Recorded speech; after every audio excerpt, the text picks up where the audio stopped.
All right, so I think we can go ahead and get started and others can join on the call as they come on. So good afternoon and welcome to the fifth webinar of 2022 in the ACCP Immunology and Transplantation PRN webinar series. Today's webinar is being hosted in collaboration with the New Practitioner Council.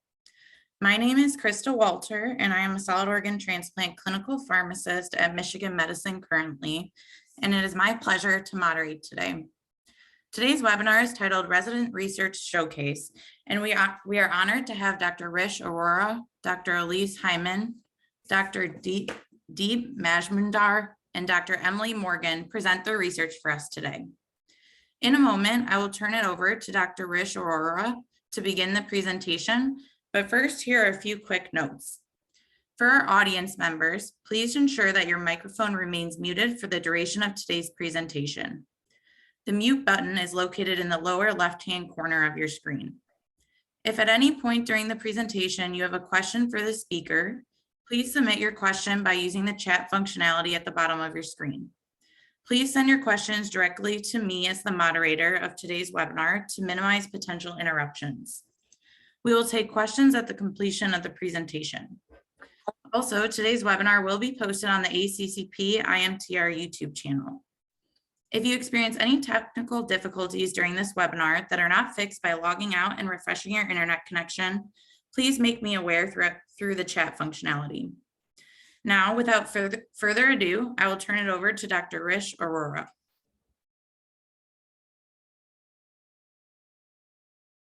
Thank you for that introduction.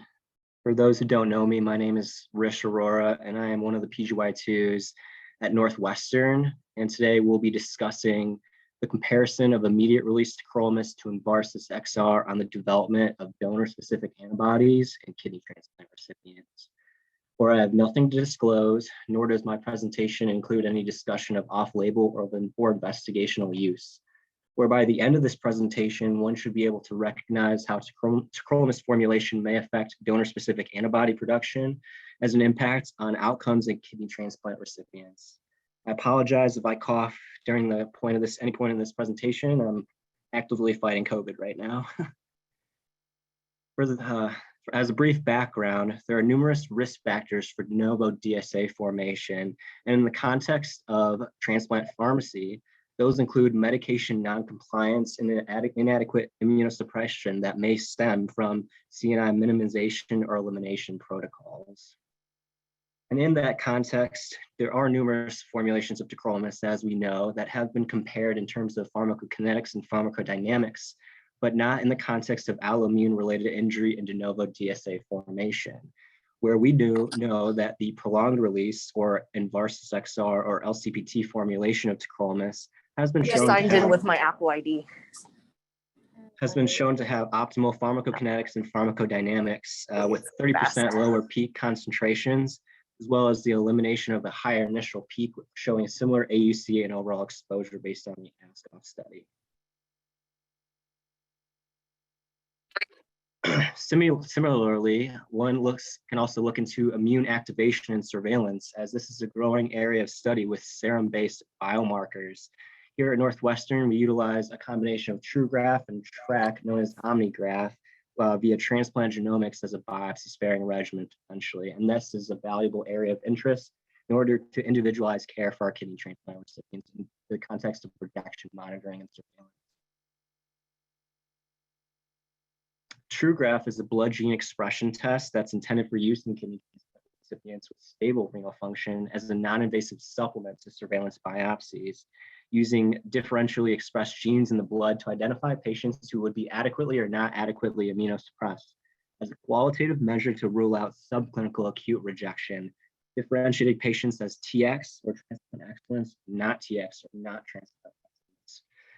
On the flip side, Vericor's TRAC or transplant rejection allograft check utilizes donor-derived cell-free DNA using next-generation sequencing in these patients using a non-invasive liquid biopsy measure, where donor-derived cell-free DNA is typically released when the donated organ is attacked by either antibody or cell-mediated rejection processes as a quantitative measure to help rule out rejection, where both of these tests have about a 90% concordance with biopsy. In the context of TRAC, a reference value of 0.7% is typically used that would indicate the absence or probability of action after rejection. Therefore, the purpose of this study was to compare the incidence of de novo DSA formation in kidney transplant recipients maintained on twice daily immediate release tacrolimus or Prograf versus those maintained on once daily prolonged release in Varsis in the first 2 years post-transplant, and as a retrospective single-center observational study at Northwestern Memorial Hospital from 2018 to 2019, including patients above the age of 18 received a living or deceased donor kidney transplant and who were either on LCPT or IRFK as maintenance immunosuppression for at least 12 months. Apologies for that advance. Prior kidney transplants were eligible in this cohort. Exclusion criteria included multi-organ or dual kidney transplants, those maintained on non-tacrolimus-based immunosuppressive regimens, those with the presence of a current or historic anti-HLA DSA, those who received desensitization, antibody removal, or anti-B cell or anti-plasma cell therapy in the 90 days preceding transplant, as well as those with 6 antigen match or 0 mismatch, where 240 were screened for inclusion, excluding 90 patients, leaving 150 included in the analysis, 76 in the Varsis group, and 74 in the tacrolimus group.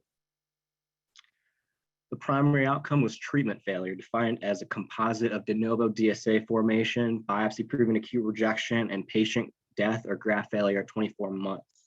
Secondarily, we also looked at de novo DSA class and titers, the time to first occurrence of de novo DSA, the presence of immune activation defined as a positive molecular signature via TrueGraph or a positive donor-derived cell-free DNA via TRAC.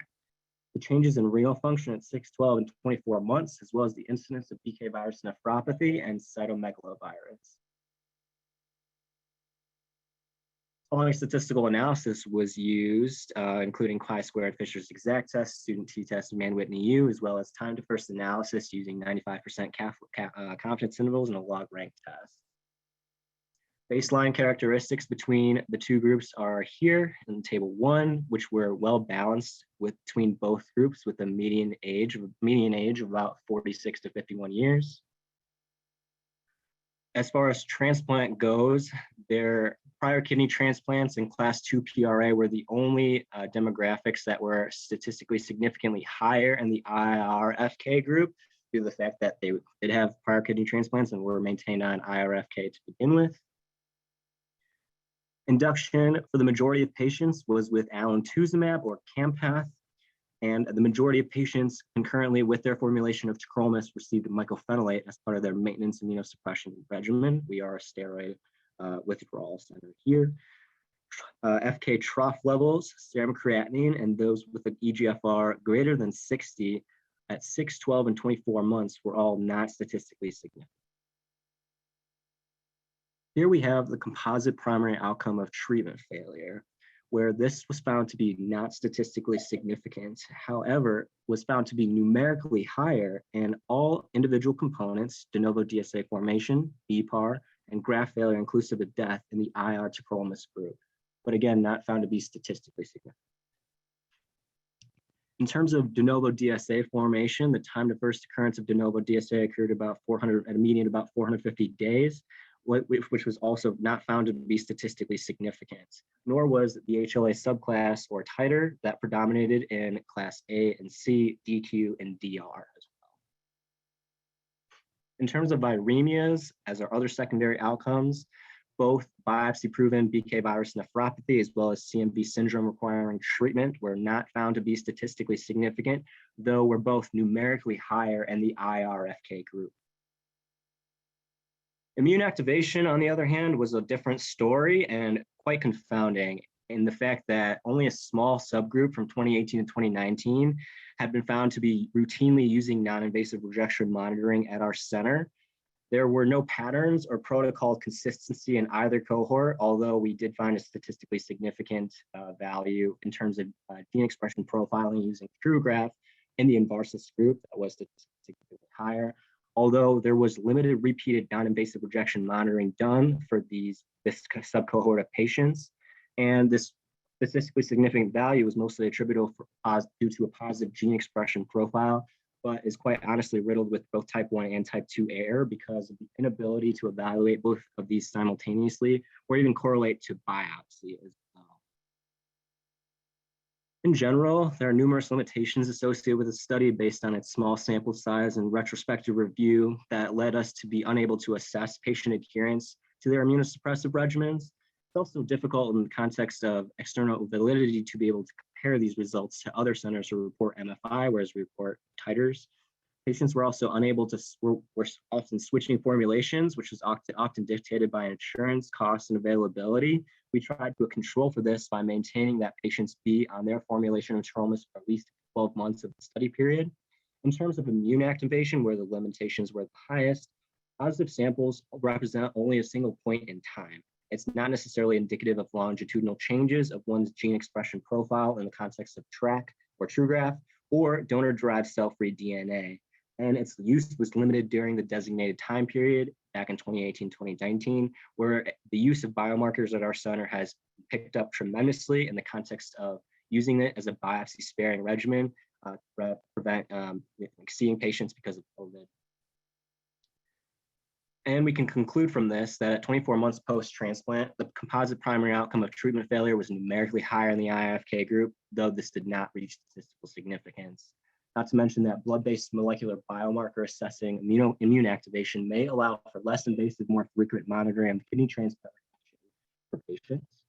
And looking to the future, it would require further exploration of pharmacokinetic or pharmacodynamic properties concerning drug exposure and de novo DSA, as well as prospective assessment of a structured protocol for non-invasive blood biomarker rejection surveillance, which we currently do not necessarily have. But it could be helpful to better inform the need for biopsy, reducing risk to patients, and allowing a more individualized approach to our patients with our nephrology colleagues. Further prospective randomized controlled trials are needed over a longer time also to assess long-term outcomes in terms of graft survival and patient adherence, as well as assessing patients longer than 2 years in the context of DSA formation.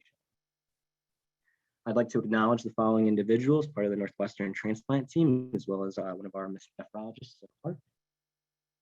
Here are some references, and we'll be taking questions at the end of the presentation. I really appreciate your time. Thank you.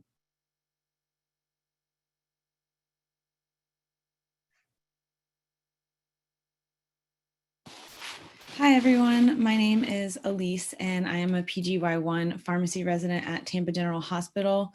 And today I will be discussing my research on the safety and efficacy of GLP-1 agonists and SGLT2 inhibitors in solid organ transplant recipients. None of my advisors nor I have anything to disclose. And here are some abbreviations that I will be using throughout the presentation. By the end of today's presentation, I would like everyone to be able to describe the data surrounding the safety and efficacy of GLP-1 agonists and SGLT2 inhibitors in solid organ transplant recipients. Our research setting was Tampa General Hospital, which is an 1,041-bed academic medical center, a private not-for-profit hospital, and level 1 trauma center. Additionally, in 2021, Tampa General conducted 563 transplants, including kidney, liver, heart, lung, and simultaneous kidney pancreas transplants. To provide a little bit of background for why my advisors and I wanted to conduct this research, as we are all very familiar with, transplant recipients commonly suffer from either pre-existing diabetes or post-transplant diabetes mellitus. And this is exacerbated by the diabetogenic potential of immunosuppressants such as calcineurin inhibitors and corticosteroids. And uncontrolled diabetes in transplant is associated with adverse outcomes for our patients, and it can impact long-term allograft survival, increases the risk of cardiovascular disease, and increases all-cause mortality. However, the management of diabetes after transplant can be a challenge, not only due to the diabetogenic potential of immunosuppressants, but also because typical anti-diabetic therapies like metformin or TZDs have a lot of side effects that are unappealing to transplant providers. So typically insulin is used in the post-operative period for management of patients' blood glucose. The novel GLP-1 agonists and SGLT2 inhibitors have shown benefit in the non-transplant population, not only in reducing hemoglobin A1C, but they also have cardiovascular and renal protective properties. So there has been established benefit in patients with cardiovascular disease, chronic kidney disease, and heart failure. Retrospective studies have shown benefit of these agents in the transplant population. However, there is a paucity of literature to determine whether these agents are safe and effective. Therefore, my team and I wanted to determine if these agents are safe and effective in the transplant population by primarily looking at the incidence of rejection, graft loss, and of UTI or genital mycosis due to SGLT2 inhibitors, and the discontinuation of therapy due to specific adverse effects. And to determine efficacy, we primarily looked at the change in hemoglobin A1C from baseline to 3 months after initiation. In order to do so, we conducted a single center retrospective chart review of patients prescribed a GLP-1 agonist or SGLT2 inhibitor by a Tampa General Medical Group care team member or transplant provider between January 2015 and December of 2020. Our sample size ultimately ended up being 129 patients, and the statistical analysis is there for your review. Patients were included if they were adult transplant recipients with a diagnosis of pre-existing diabetes or PTDM who had received one of the study drugs during the time period that I had previously mentioned. And patients were excluded from the efficacy analysis if they lacked a baseline or repeat hemoglobin A1C within 6 months of initiation. And they were excluded from the safety and efficacy analysis if they have a history of medullary or thyroid C-cell carcinoma, multiple endocrine neoplasia syndrome type 2, or severe gastrointestinal disease. Some other endpoints that we looked at included the change in serum creatinine, eGFR, body weight, BMI, and insulin requirements from baseline to 3, 6, 12, and 24 months. We also looked at the change in hemoglobin A1C from baseline to 6, 12, and 24 months, the change in blood pressure from SGLT2 inhibitor initiation to 3, 6, 12, and 24 months, and all-cause mortality. Looking at the GLP-1 agonist inclusion group, there was 134 patients who were prescribed one of these drugs during the time period. However, 44 patients had to be excluded for various reasons. So 90 patients were included in the safety analysis, and 52 patients lacked either a baseline hemoglobin A1C or repeat within 6 months. So 38 patients were included in the primary efficacy analysis. Within the SGLT2 inhibitor subgroup, there were 60 patients who were prescribed one of these agents during the study period. However, 19 patients had to be excluded for various reasons. So 41 patients were included in the safety analysis, and 12 patients were included in the efficacy analysis. Of note, at 3, 6, 12, and 24 months, there were varying amounts of patients with follow-up at those time periods. So the N values will be differing a little bit, just depending on how many patients had follow-up. Looking at the baseline demographics for both groups, the average patient was a Caucasian male in his 60s with a significant history for cardiovascular disease or chronic kidney disease. Within the GLP-1 agonist subgroup, providers typically felt comfortable prescribing these agents within 3 years post-transplant. And within the SGLT2 inhibitor subgroup, providers prescribed these agents about 7 years post-transplant. And in both subgroups, kidney transplants were predominant. Looking at the primary safety outcomes, we can see that GLP-1 agonists were discontinued due to GI side effects in 5% of patients, for other reasons such as cost in 30% of patients, and there was an unknown reason for discontinuation in 65% of patients. Within the SGLT2 inhibitor subgroup, you can see that 18% of patients discontinued therapy due to an AKI, and 82% of patients had an unknown reason for discontinuation of therapy. Both groups had a low incidence of AMR, ACR, and graft loss. And although 12 patients in the SGLT2 inhibitor group did experience UTI, this did not lead to the discontinuation of therapy in any of these patients. Looking at the primary efficacy outcomes, we can see that the hemoglobin A1C decreased from 7.9 to 7.4 within 3 months in the GLP-1 agonist subgroup, and decreased from 7.41 to 7.38, in the SGLT2 inhibitor subgroup. However, this was not a statistically significant decrease in either group. Looking at some secondary outcomes, you can see there was a statistically significant decrease in total daily insulin dose from baseline to all time points in both the GLP-1 agonist and SGLT2 inhibitor subgroup. And additionally, there was a statistically significant decrease in weight from baseline to all time points in the GLP-1 receptor agonist subgroup. There was no statistically significant change in serum creatinine, eGFR, in either subgroup, and no significant change in weight, BMI, or blood pressure in the SGLT2 inhibitor subgroup. The study was limited by its single center nature, as this led to a small sample size of complex patients with confounding comorbidities.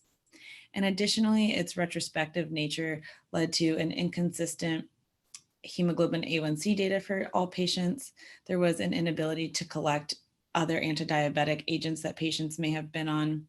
Also, we were unable to collect a complete infection history. Patient adherence could not be determined, and there was inadequate documentation for why therapy was discontinued. In conclusion, there was a low rate of discontinuation of both GLP-1 agonists and SGLT2 inhibitors attributed to adverse effects. So these agents may be safe and effective to use post-solid organ transplantation. And both of these agents did lead to a significant decrease in total daily insulin dose at all time points, and the GLP-1 agonist additionally led to significant weight loss. With these novel agents, patients were able to achieve glycemic control with low incidence of graft loss, rejection, and mortality.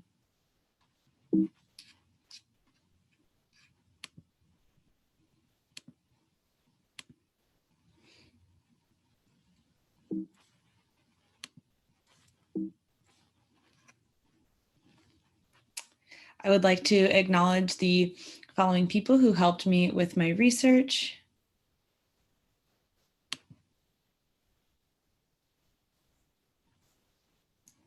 And we will be taking questions at the end. Thank you, everyone.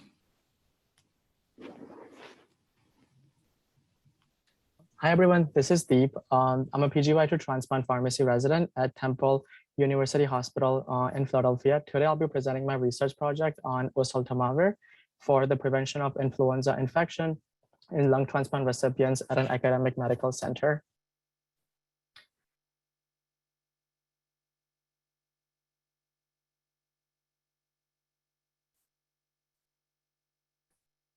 So starting with a little background, viral infections are a major cause of morbidity and mortality in lung transplant recipients. As we know that transplant recipients are at risk of infections, typically within the first 6 months post-transplant when immunosuppression is really high. Viral infections, specifically influenza, we commonly associate flu as a community-acquired infection, but nosocomial transmission can also occur. There was a study that was performed among bone marrow transplant recipients where 48% of recipients were 48% of viral infections were associated with nosocomial transmission. However, the incidence of influenza infection following lung transplant hasn't been well established yet.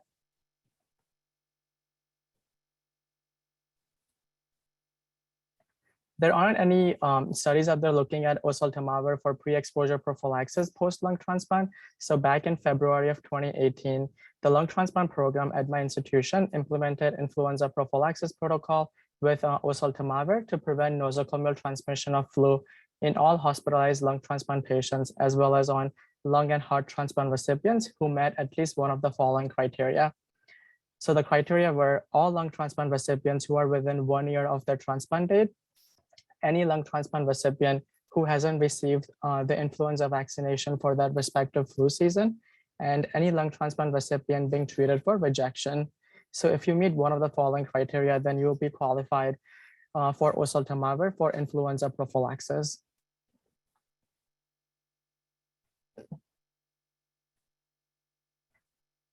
This was a retrospective single-center cohort study at Temple University Hospital in Philadelphia between 2016 and 2020. I divided my patients into two cohorts, pre-oseltamivir prophylaxis group and post-oseltamivir prophylaxis group, so pre versus post. The pre group was from August 2016 to February 14th of 2018. And then February 15th of 2018 was when we implemented this protocol. And then any patients after that were in the post group.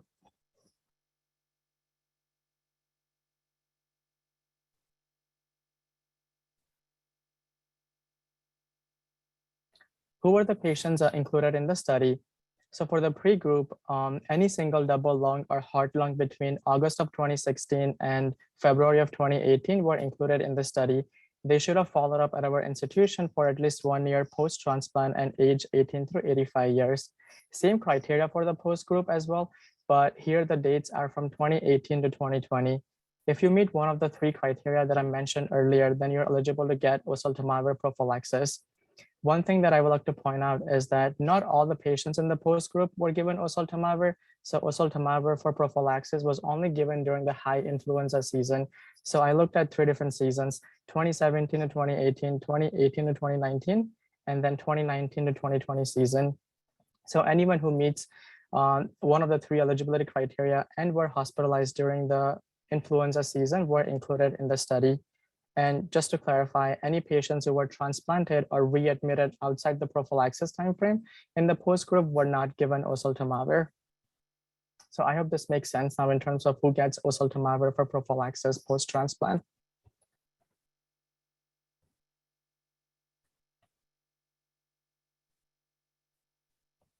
The exclusion criteria were any patients with previous transplant history other than lung transplant, patients who were positive for influenza within 48 hours of admission during the prophylaxis period, and donor-derived influenza infection were also excluded from the study.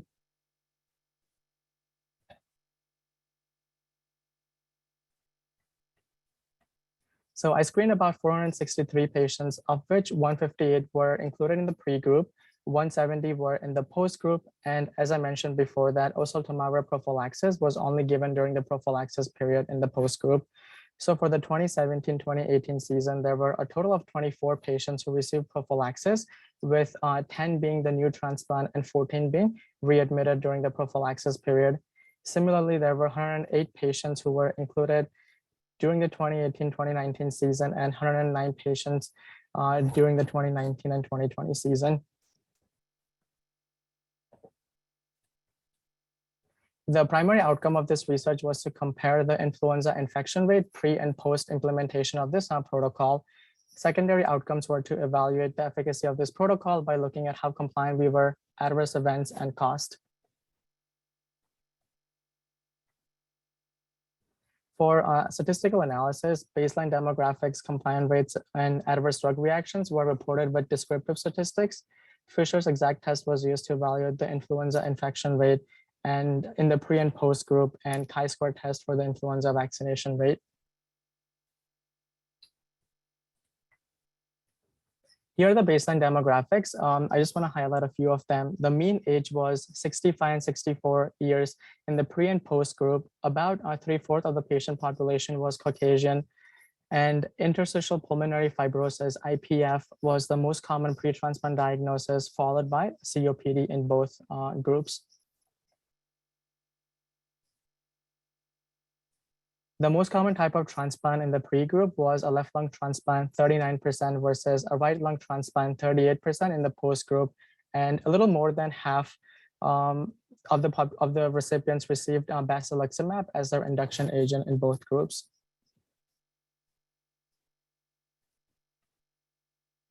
I also collected how many of these patients were vaccinated. So you can see that about 46% of patients were vaccinated in the pre-group versus 68% in the post-group, with a p-value that was statistically significant. So more patients in the post-group were immunized with the influenza vaccine.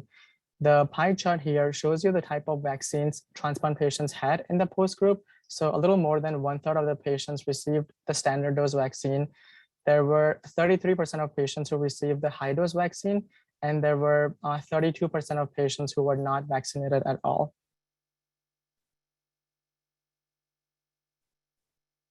In terms of the primary outcome, which looked at influenza infection rate in the pre and post group, there were 158 patients in the pre group, of which 5 patients acquired laboratory confirmed influenza infection during their hospital stay. And there were 241 patients in the post group, and of those, there were 0 positive flu cases. So it was basically 5 positive case versus 0 positive case, with a p-value that was statistically significant. The secondary outcome were to evaluate the efficacy of this protocol by looking at how compliant we were, adverse events and cost. So the way I defined protocol compliance was, did the team follow the eligibility criteria? And if they were given oseltamivir, was the dose appropriate or not? We found that the protocol compliance rate was very good across all 3 seasons. It was high during the last two seasons with a compliance rate of 95 to 96%. In terms of protocol non-compliance, we found that there were a few patients that deviated from the protocol, meaning the dose was not appropriate. It was still given twice daily for 48 hours after the PCR came back negative, and there were a few patients where the rationale was not documented for giving oseltamivir. And there were 0 reported adverse events in patient taking oseltamivir. There are 2 different formulations of oseltamivir, suspension and capsules. This chart shows how much we utilize each formulation season by season. So at our institution, the cost to buy suspension is expensive than the capsules. And one of the reasons for conducting this research was to see how much we're using and spending on suspension, since the oseltamivir capsules can be opened up if patients are NPO. The suspension is shown in black color, and you can see that from here that every year our use of suspension has been increasing. The numbers you see here may not seem like a huge cost, but that cost can definitely pile up over years. This slide compares the medical cost of treating influenza to the cost of the prophylaxis protocol. So I used an inflation calculator to calculate how much it would cost to treat 1 positive flu case in the hospital back in 2017 and 2018 when they were positive. And the cost to treat 1 positive flu case was around $9,000, $900. And since there were 5 positive flu cases, the total influenza-associated hospitalization cost came out to be $49,000 versus $14,000 that my institution spent on the prophylaxis protocol overall. Now, the total medical cost that I have here is from an inflation calculator, so not necessarily accurate, but it kind of gives you a good idea that the medical cost of treating flu cases in the hospital is a lot higher than the total cost of the prophylaxis protocol. There were a few limitations to this research. The study design is retrospective. Therefore, if it's not documented in the chart, it could not be determined why a specific intervention was initiated, and also the information is limited to a single center. Second, we were unable to pull vaccination registry in EPIC for transplant recipients out of state. So there may have been patients who were vaccinated in the outpatient setting that we were not aware of. And third, as I was saying before, that suspension is expensive and it could be avoided by using capsules, which can be opened up. We didn't assess the appropriateness of the suspension formulation, meaning were there any specific reason as to why we picked suspension over capsules. So in conclusion, among patients who received the prophylactic oseltamivir, influenza infection rate was statistically but not clinically significant in preventing nosocomial transmission of influenza. In comparison to the pre-group, there was a higher vaccination rate seen in the post-group, which could have potentially skewed the results. And as we know that patients earlier post-transplant are less likely to respond to the influenza vaccine because of immunosuppressions. So this data gives a nice insight in that implementing influenza prophylaxis when patients are not protected initially is both a safe and potentially effective alternative. And also the total medical cost to treat positive flu cases was higher than the cost of the prophylaxis protocol, which favors the use of the oseltamivir to prevent hospital-acquired influenza infection and influenza-associated complications. And I would like to thank the following people for their help on this research project.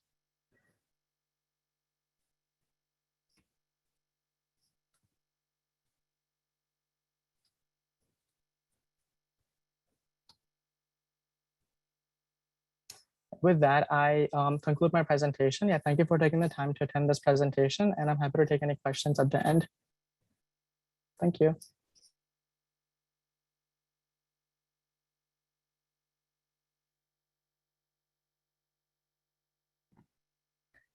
Hey everyone, my name is Emily Morgan. I am the PGY2 solid organ transplant resident at Rush, and today I will be presenting my project regarding fungal prophylaxis post-liver transplant at our institution. The overall learning objective for this presentation is to evaluate the incidence of invasive fungal infection post-liver transplant after implementation of our fungal prophylaxis protocol here at Rush. Invasive fungal infections in liver transplant recipients range in the literature anywhere from 7 to 42% and are obviously associated with higher rates of mortality in our patient population. Although the indications for increased risk of fungal infections post-transplant vary in the literature, renal replacement therapy pre and or post-transplant is consistently associated with development of post-transplant invasive fungal infection. Therefore, our institution adopted a protocol that recommends fungal prophylaxis with fluconazole for all patients who receive any renal replacement therapy prior to or after liver transplant.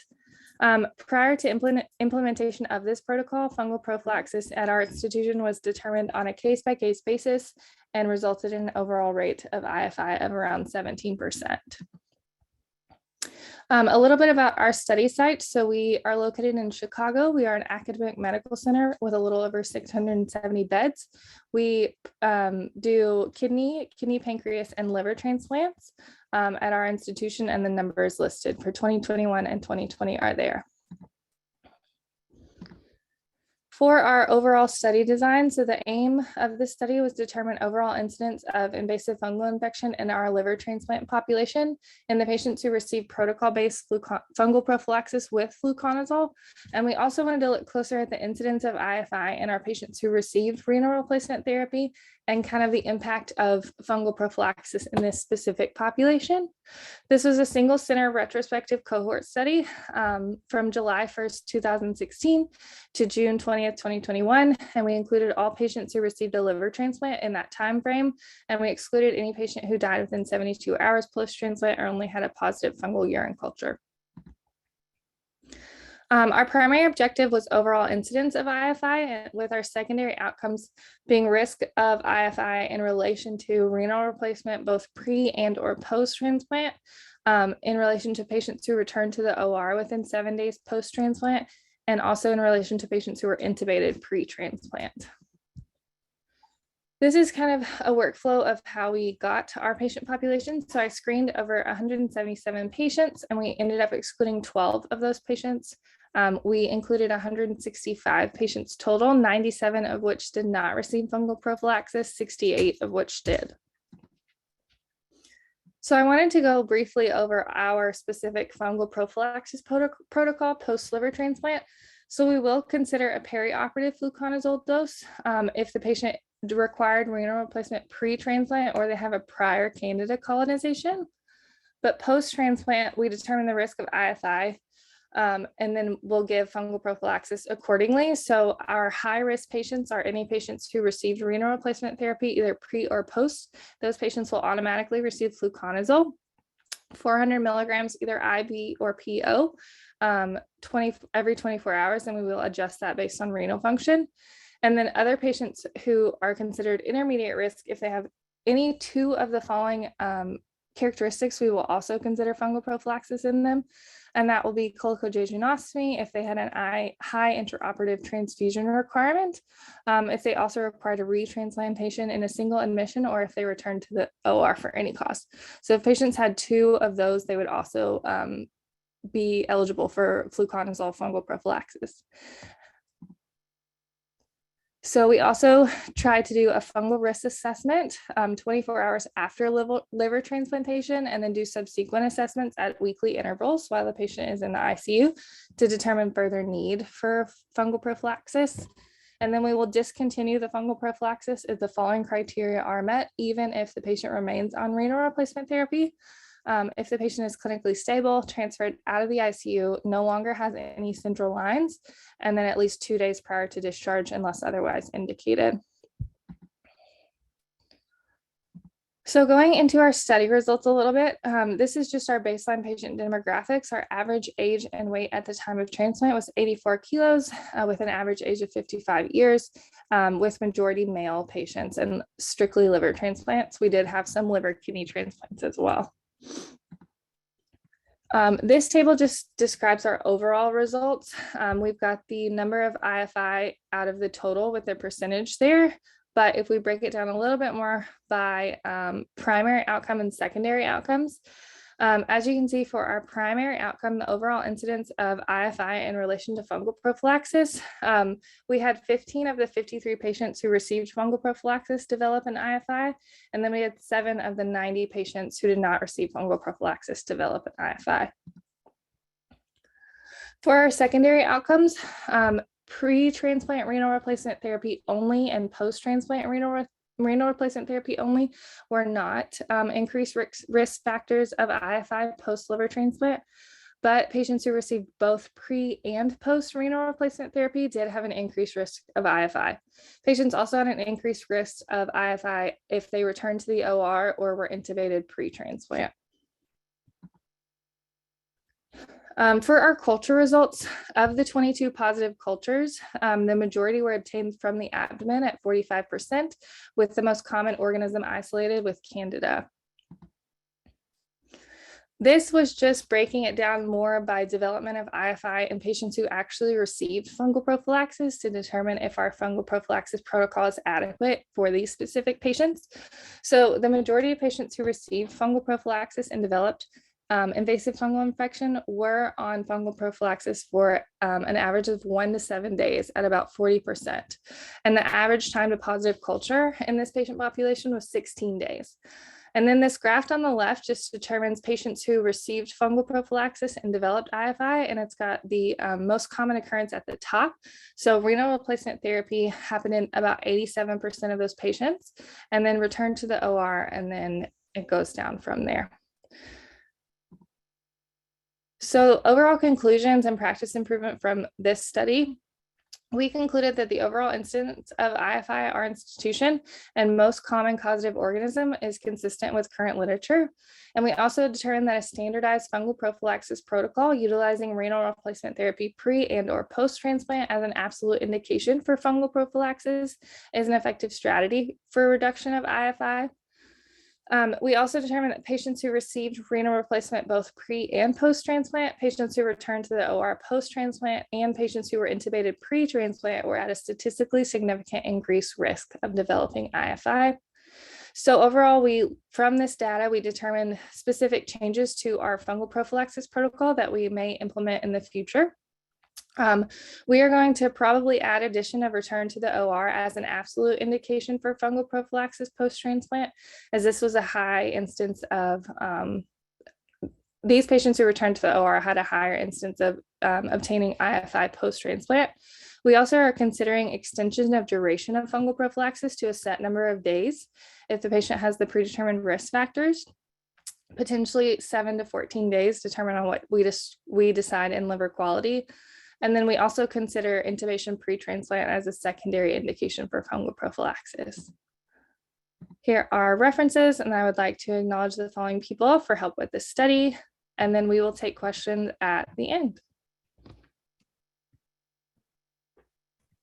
All right. Thank you to all our presenters today for sharing your work. We will now open up the session for questions. If you have any questions, feel free to send them to me via the chat functionality at the bottom of your screen, or if you feel comfortable, just unmute and you can ask your question to the individual presenter.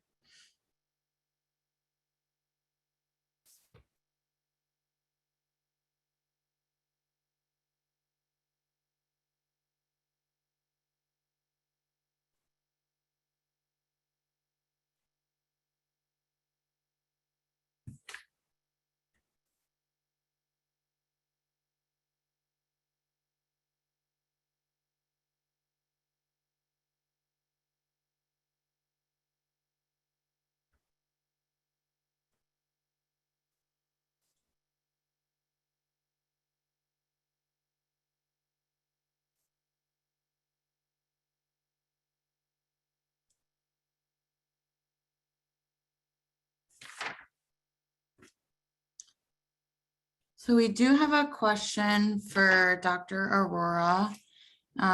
Did you look at TAC coefficient of variability between the IR-TAC and InVersus groups, or compare things like fluctuation in TAC tacrolimus levels between the groups over time?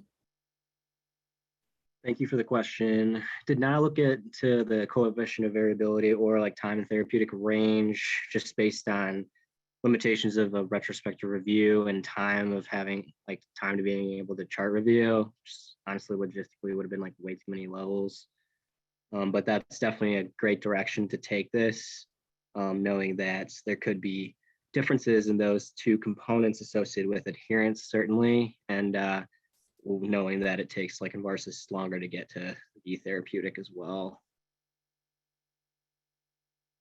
All right, thank you.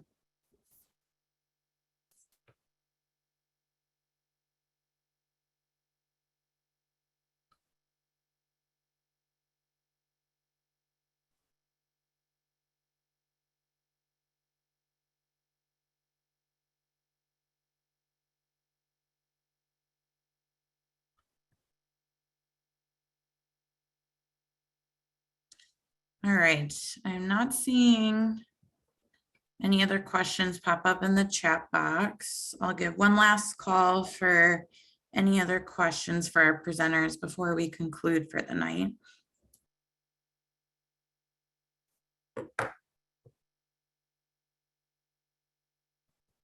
All right, well, hearing none, I just want to thank everyone for coming out and listening to these presentations tonight. And thanks to all our presenters for sharing your work. Great job.